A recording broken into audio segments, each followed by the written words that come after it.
Bonjour et bienvenue dans cette vidéo dans laquelle nous allons découvrir les meilleures astuces pour étudier plus efficacement.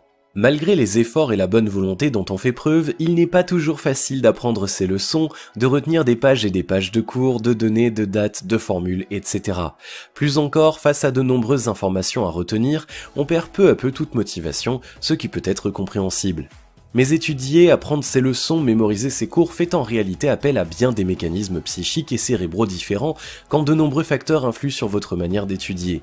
Mieux les comprendre, mieux les appréhender, c'est pouvoir ensuite influer sur les différentes manières de réviser pour être bien plus productif. Alors, pour réussir votre examen, obtenir votre diplôme ou simplement mieux étudier, voyons les différentes manières d'étudier plus efficacement, de la création d'un environnement de travail idéal à la mise en place d'un planning ou encore la qualité de votre sommeil. Ne laissez désormais plus rien au hasard pour réussir votre année scolaire, obtenir votre diplôme et étudier plus efficacement. Mais avant tout, assurez-vous de vous abonner à la chaîne et n'oubliez pas de télécharger votre livre offert pour changer de vie en cliquant sur le lien dans la description située sous la vidéo. Numéro 1. Créer un environnement propice au travail. Bien que l'on n'y pense pas toujours, l'environnement dans lequel nous étudions influe directement sur les capacités de notre mémoire. Si vous souhaitez étudier dans le salon familial, au beau milieu de vos frères et sœurs qui se chamaillent en jouant et dans le bruit, la télévision allumée et mal installée sur une petite table de travail, nul doute que vous allez non seulement perdre du temps, mais également que vous ne serez pas très productif. Pour que votre cerveau assimile des informations, mieux vaut créer un environnement propice à la mémorisation. Pour cela, pour étudier plus efficacement, on recommande donc de travailler dans un endroit calme, isolé du reste de la maison et de la famille, travailler dans le silence ou avec un fond de musique douce, la musique classique est d'ailleurs reconnue pour stimuler vos capacités cérébrales. Travailler sur un bureau ordonné, on oublie les cahiers et les feuilles qui s'entassent pour mettre de l'ordre sur sa table de travail. Travailler en suivant un bon rythme, idéalement on recommande d'étudier en journée à la lumière du jour, 1 heure durant avant de faire une pause de 20 minutes. Si vous devez travailler ou si vous préférez travailler le soir, il est conseillé d'étudier sous un bon éclairage, la luminosité permettant de stimuler votre activité cérébrale. Enfin, bien que vous puissiez vous sentir rassuré de relire votre leçon avant de dormir, ne travaillez jamais dans votre lit qui doit rester un lieu propice à la détente, c'est essentiel. Numéro 2. Mettre en place un planning de travail. Vous passez votre examen dans quelques mois, dans quelques semaines, et pour cela, c'est toute une année de cours que vous devez étudier, réviser et apprendre. Pour étudier efficacement, surtout lorsque vous faites face à une lourde charge de travail, rien de tel que de mettre en place un planning de travail. Pour cela, on prévoit sur les jours de la semaine les différentes matières et chapitres à aborder.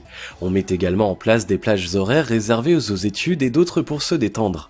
On se fixe également des objectifs qui vous permettront de lutter contre le sentiment, plus que normal, d'être totalement démotivé face à toutes ces leçons à retenir. Numéro 3. Pour retenir une information, il faut l'apprendre 3 fois. Les différents travaux menés sur la mémoire ont permis de démontrer que, pour mémoriser une information, le cerveau devait au moins la relire 3 fois minimum. En sachant cela, on adapte l'apprentissage de ces leçons pour étudier plus efficacement en suivant ce rythme et en variant les manières d'apprendre. Utilisation de fiches de révision, relecture de la leçon la veille au soir, la phase d'apprentissage poussée.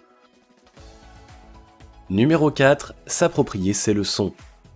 En matière d'apprentissage, on retrouve toujours les partisans du par cœur. Vous êtes d'ailleurs encore nombreux à considérer que retenir par cœur votre leçon d'histoire suffira à bien la mémoriser.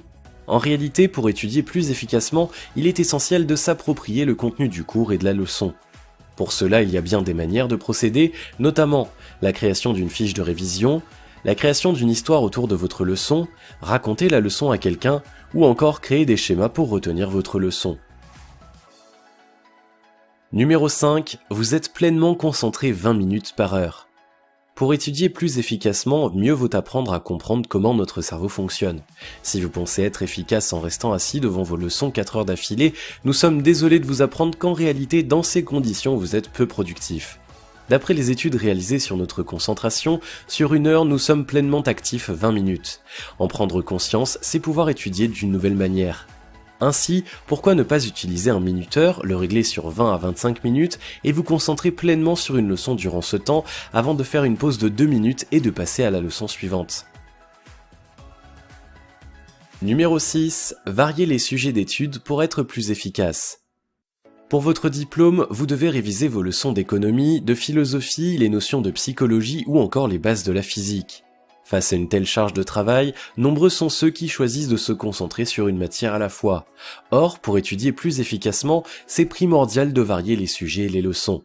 Accordez donc 1 heure sur votre cours d'économie, puis faites une pause d'une dizaine de minutes avant de travailler 1 heure sur votre cours de psycho.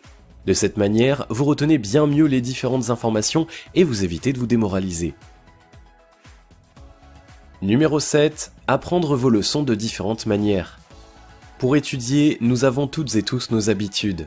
Certains de nous font les 100 pas, leur cahier de leçons entre les mains, d'autres écrivent leurs fiches de révision et utilisent un code de couleur grâce au surligneur, autant de manières différentes qui conviennent à chacune de nos personnalités. Face à leurs efficacités, on est d'ailleurs tenté de continuer à réviser uniquement de cette manière, eh bien c'est une erreur.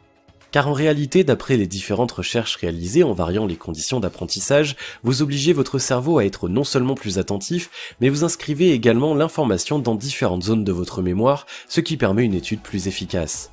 Ainsi, pour étudier votre leçon d'anglais, commencez par la répéter à haute voix le lundi, le jeudi. Idéalement, il faut 3 jours entre 2 apprentissages pour ancrer l'information dans votre cerveau et puis récitez-la à votre famille. Le jour de votre examen, vous remarquerez à quel point les informations vous reviennent dans une simplicité presque déconcertante. Numéro 8. Comprendre le rôle du sommeil dans l'apprentissage. Lorsque nous dormons et bien que nous n'en ayons pas conscience, notre cerveau trie et traite l'ensemble des informations perçues durant la journée.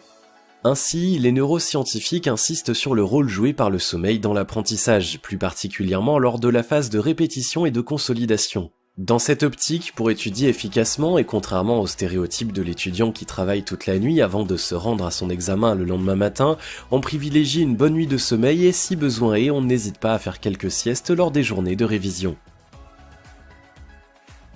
Numéro 9. En finir avec les révisions de dernière minute. À peine avez-vous ouvert les yeux ce matin que vous vous souvenez de l'examen qui aura lieu ce matin. Face au stress ressenti, vous êtes alors tenté de ressortir vos cahiers, vos fiches et notes de révision pour apprendre une nouvelle fois votre leçon. Sachez-le, c'est extrêmement nocif. En réalité, non seulement votre cerveau n'aura pas le temps de pleinement s'ancrer l'information, mais vous risquez également de mélanger les informations. Plus encore, de manière inconsciente, vous ne faites que renforcer votre stress, ce qui s'avère peu positif. Alors le matin de votre examen, concentrez-vous sur vous et uniquement sur vous. Et enfin, n'oubliez pas de prendre soin de vous. Face au stress des examens et votre envie plus que compréhensible et honorable de réussir, vous ne faites plus qu'une chose, étudier.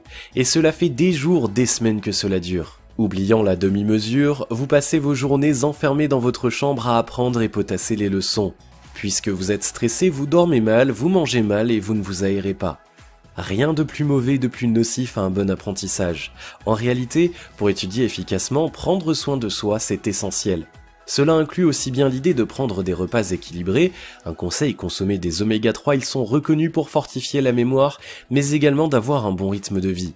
Pensez également à sortir, à vous aérer loin de vos cours et de vos leçons, un excellent moyen de faire redescendre la pression. Enfin, n'hésitez pas à pratiquer une activité physique, course à pied, yoga, football, piscine. L'endorphine libérée permet de réguler votre stress, mais vous améliorerez également vos capacités cérébrales, le sport étant excellent pour lutter contre les maladies neurodégénératives. Si vous avez aimé cette vidéo, merci de liker, partager, commenter et surtout de vous abonner à la chaîne. Et vous êtes également libre de recevoir le nouveau livre 7 secrets pour changer de vie maintenant en cliquant sur le lien situé dans la description en dessous de la vidéo et on se retrouve très vite pour une prochaine vidéo.